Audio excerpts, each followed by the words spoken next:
Hello students, कैसे हैं आप सभी। आई होप आप सभी बहुत अच्छे होंगे। एंड जैसा कि आपको पता है, कल शाम को जो है आपकी आंसर की आ चुकी है सभी टैट से रिगार्डिंग। जैसा कि हमने आपको पहले मेंशन भी किया था कि दिसंबर के एंड तक आपके पास वो आ जाएगी। तो छुट्टी थी लास्ट 2 दिन, तो इसलिए वो आपके पास नए साल में आई है।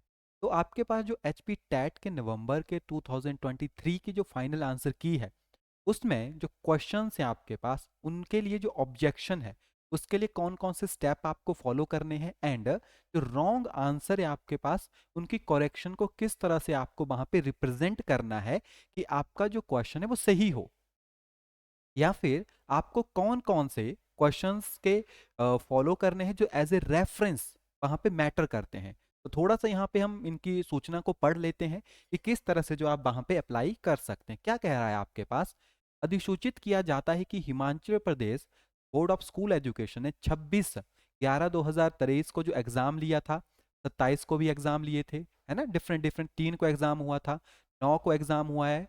आपके पास उनकी जो प्रोविजनल आंसर की है वो पब्लिश कर दी है, जो ABCD की सीरीज के रूप में Himachal Pradesh board of school education की जो वेबसाइट है वहां पे आपको मिल जाएगी। एंड जो उपरोक्त आपके पास टैट की परीक्षाएं हैं, वहां के जो उत्तर हैं जो आपके पास वहां पे दिए गए हैं, अगर आपको उनसे रिगार्डिंग कोई भी ऑब्जेक्शन है तो आप इस email ID hpbose paper setting के ऊपर, यानी hpbose पेपर सेटिंग .43@gmail.com पर भेज सकते हैं, या फिर अभ्यर्थी अपने दस्तावेज को बोर्ड में जाके डायरेक्टली भी जमा करवा सकते हैं।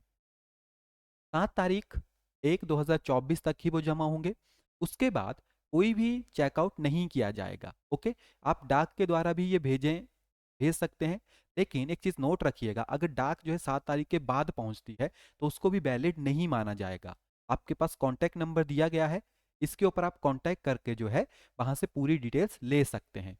फिर से इन्होंने यहाँ पे हाथ से ही भरा है, है ना, हाथ से ही भरा जाता है, तो कभी कभार ऊपर नीचे भी हो जाते हैं इनसे। देखो हाथ से भरा हुआ है ना सारा, कंप्यूटर से थोड़ी भरा हुआ है, हाथ से भरे हुए ABCD जो भी आपके पास यहाँ पे इनके आंसर्स बनाए हुए हैं। बाकी हम भी जैसे नॉन मेडिकल की मेडिकल की सभी सीरीज को इसके बाद आपके लिए लेकर आएंगे कि कौन कौन से क्वेश्चन हैं जो यहाँ पे गलत हैं, और उससे रिगार्डिंग हम किस तरह से ऑब्जेक्शन वहाँ पे डालेंगे। तो मैं आपको ऑब्जेक्शन के स्टेप बता देता हूँ। जैसे मान लीजिए आपके पास कोई क्वेश्चन है, ठीक है, आपके पास कोई भी MCQ है जिसमें आपको लगता है कि ये क्वेश्चन नंबर 23 है, इसमें आपको लगता है कि ये गलत है। क्लियर। तो सबसे पहले जब भी आप लिखोगे, क्योंकि आपको जीमेल को एक प्रॉपर फॉर्मेट में लिखना पड़ेगा, क्योंकि वहाँ पे आप टाइपिंग करोगे या वहाँ पे कोई भी लिखोगे, तो सबसे पहले आपका क्वेश्चन होगा यहाँ पे, जो भी आपका क्वेश्चन है। फिर उसके बाद उसका MCQ जो दिए होंगे, जैसे ABCD, ठीक है।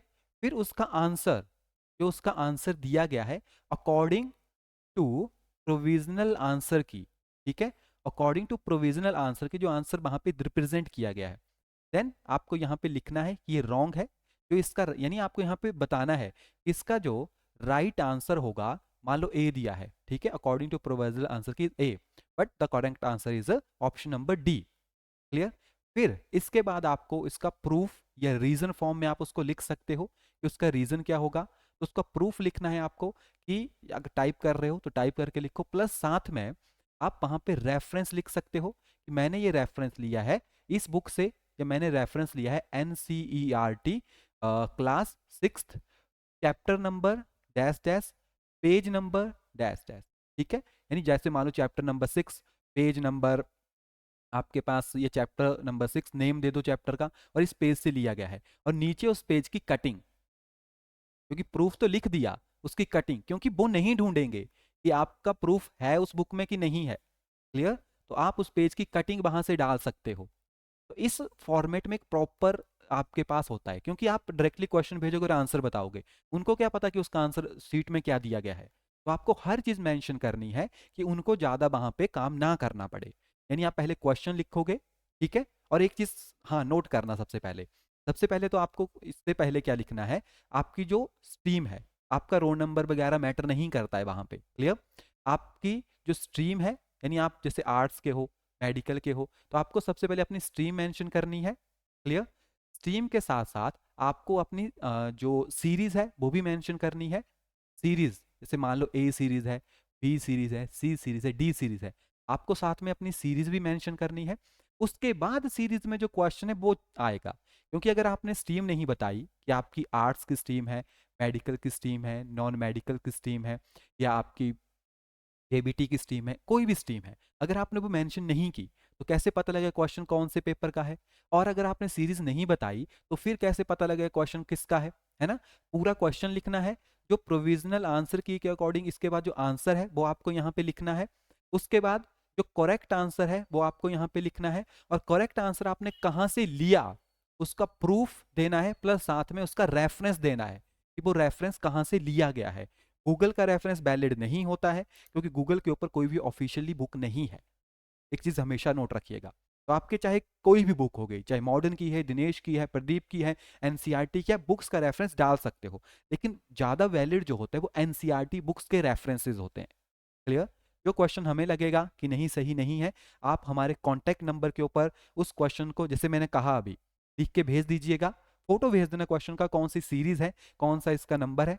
नंबर है हमारा 8894521554। ये व्हाट्सएप ही करना, कॉल मत करना इसके ऊपर, ठीक है? 8894521554, इसके ऊपर आप मैसेज डाल देना, और साथ में रिप्रेजेंट उस जो भी क्वेश्चन है उसकी कटिंग, प्लस साथ में आपकी कौन सी सीरीज है और आप कौन से स्ट्रीम से रिगार्डिंग हो। क्लियर? क्योंकि हमें भी पता लग जाएगा ना, सभी स्ट्रीम को तो हम चेक नहीं कर पाएंगे, तो हमें पता लग जाएगा कि ये क्वेश्चन यहाँ पे गलत दिया गया है, देन उसको फिर हम करेक्ट कर देंगे आपके लिए, यानी जो भी हमें लगेगा सही है तो अपनी तरफ से हम उनको फॉरवर्ड कर देंगे, है ना, एक प्रॉपर फॉर्मेट में उसको लिख के। तो आपने देखा होगा 4 से 5 क्वेश्चन हर बार करेक्ट होते ही हैं, और जो गलत होगा उसकी आपको ग्रेस मार्क्स मिल जाए। ओके, तो प्रॉपर फॉर्मेट में लिख के भेजिएगा, क्योंकि फिर उसके बाद करेक्शन नहीं होगी, एक ही ऑप्शन है आपके पास। क्लियर? ओके, चलिए, थैंक यू।